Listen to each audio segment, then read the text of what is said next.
অভিযোগটা হতে পারে সম্ভাব্য, সেটা হলো এরা ছাত্রলীগ করে, অথবা অভিযোগ হতে পারে এরা আওয়ামী লীগ আমলে এদের বিসিএসটা হয়েছে, যে 40তম বিসিএসে কেবল পুলিশই চান্স পেয়েছে, অন্য কোনো ক্যাডারের লোকজন চান্স পায়নি, পেয়েছে, তো তাদেরকে তো বাদ দিচ্ছেন না। তো পুলিশের লোকগুলো যদি আওয়ামী লীগের ক্যাডারের লোক হয়, ছাত্রলীগের লোক হয়, তাহলে অন্য অন্য ক্যাডারে যারা পেয়েছে তাদের মধ্যে ছাত্রলীগ নাই, তাদের তো আরো মানে আপনার প্রায় 1 বছর আগেই তাদের নিয়োগ হয়ে গেছে, তারা চাকরিও করছে। যেহেতু পুলিশের জন্য একটা বাড়তি ট্রেনিং এর প্রয়োজন আছে, সেই ট্রেনিংটা করার জন্য তারা হয়তো বেরোতে পারেনি, সেটাও তো তাদের পাসিং আউট হওয়ার কথা ছিল আরো কয়েক মাস আগে। সেই পাসিং আউটের দিন আপনার দিনক্ষণ নির্ধারণ করার পর কোন এক নাবালক সমন্বয়কের একটা স্ট্যাটাসের কারণে, রাজশাহী ইউনিভার্সিটির 2য় বর্ষের এক ছাত্র, তাকে আমি নাবালকই বললাম, তার স্ট্যাটাসের কারণে পুরো প্রক্রিয়াটাই আপনারা বাতিল করে দিচ্ছেন। অথবা এখান থেকে যে 25 জনকে আপনারা 25 জন 26 জনকে আপনারা যে শোকজ করেছেন, এই 25-26 জনের অপরাধ কি? এরকম অপরাধে যে অজুহাত আপনারা দিয়েছেন যে তারা নাকি হাঁটার সময় প্যাডের সময় এলোমেলো ভাবে হেঁটেছে, এরকম অপরাধে অতীতে এরকম প্রফেশনের কোনো অফিসারের চাকরি গেছে? যায়নি। আপনারা একটা উদাহরণ তৈরি করতে চাচ্ছেন, সেটা কি উদাহরণ? একটা ভয়ঙ্কর ন্যাক্কারজনক উদাহরণ তৈরি করতে চাচ্ছেন, যে উদাহরণ কখনো হয়নি। আমি ধরে নিলাম দলীয়ভাবে যদি তাদের নিয়োগ হয়ে থাকে, সেটা আপনারা আগে চেক করেননি কেন? অথবা আগে যাদেরকে চেক করার দায়িত্ব দেওয়া হয়েছিল তাহলে তাদেরকে আপনারা চাকরি খেয়েছেন?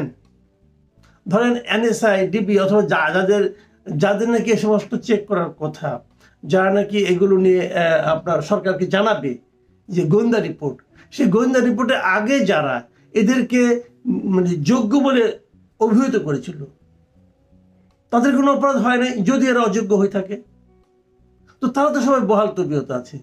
আবার এদের মাধ্যমে তো এই যোগ্যতার মাপকাঠিতেই তো অন্য অন্য ক্যাডারের সবাই চাকরি হয়েছে, তাহলে সমস্ত ফাড়াটা এদের উপর কেন? আসলে কি তারা আওয়ামী লীগ করেছে, সবাই ছাত্রলীগ করেছে, এবং আওয়ামী লীগ ছাত্রলীগ করার কারণে তাদের তো রিটেন পরীক্ষা পাশ করতে হয়েছে, রিটেন পরীক্ষা এভাবে পাশ করে গেল।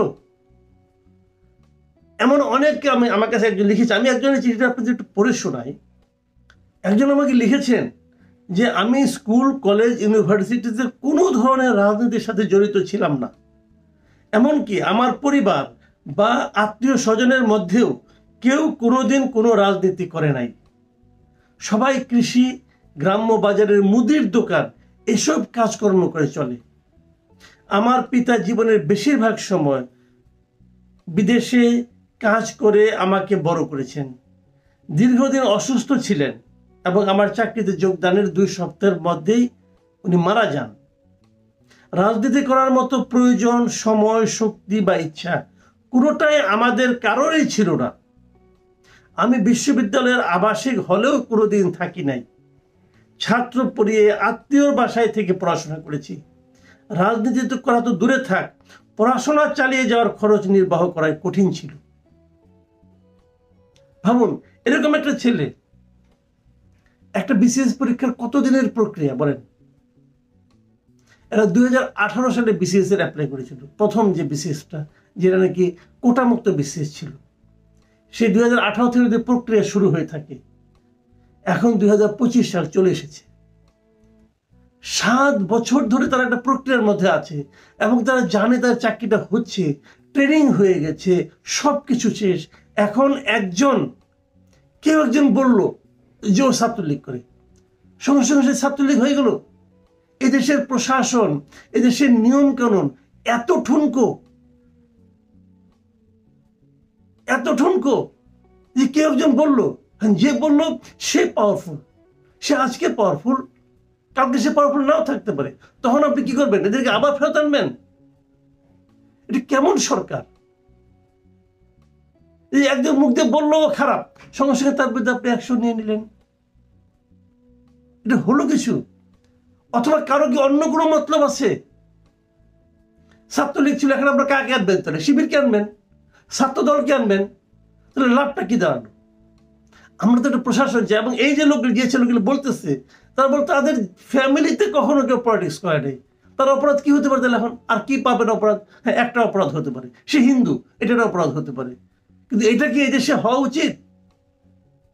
দুনিয়ার লোক যদি জানে যে কেবল ধর্মীয় কারণে, হিন্দু ধর্মাবলম্বী হওয়ার কারণে তাদেরকে চাকরি থেকে বাদ দেওয়া হয়েছে, কেমন লাগবে আপনার কাছে? আপনার ইমেজটা কোথায় গিয়ে দাঁড়াবে?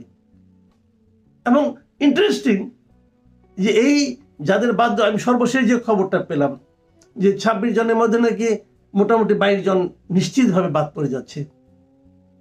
যদি সেটা হয় এবং তার মধ্যে যদি 7-8 জনই হিন্দু থাকেন, তাহলে এই যে আমাদের উপর যে একটা বদনাম আসবে, এটা কি আমরা বহন করতে পারবো?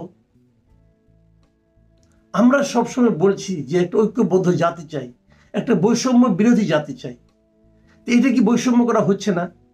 আপনারা বৈষম্য দূর করার নামে আর কত বৈষম্য তৈরি করবেন?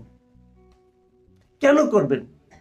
তাহলে আপনি সব একই, যদি বিচার হয় তো সবার জন্য একই বিচার করেন।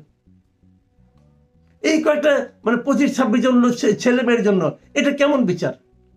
এর আগে দেখলাম এসআই পরীক্ষার জন্য, সেখানে আপনারা প্রায় 300-400 লোককে পাঠিয়ে দিয়েছেন বাড়িতে। ভাবেন তো এদের জীবনটার কি অবস্থা হয়েছে?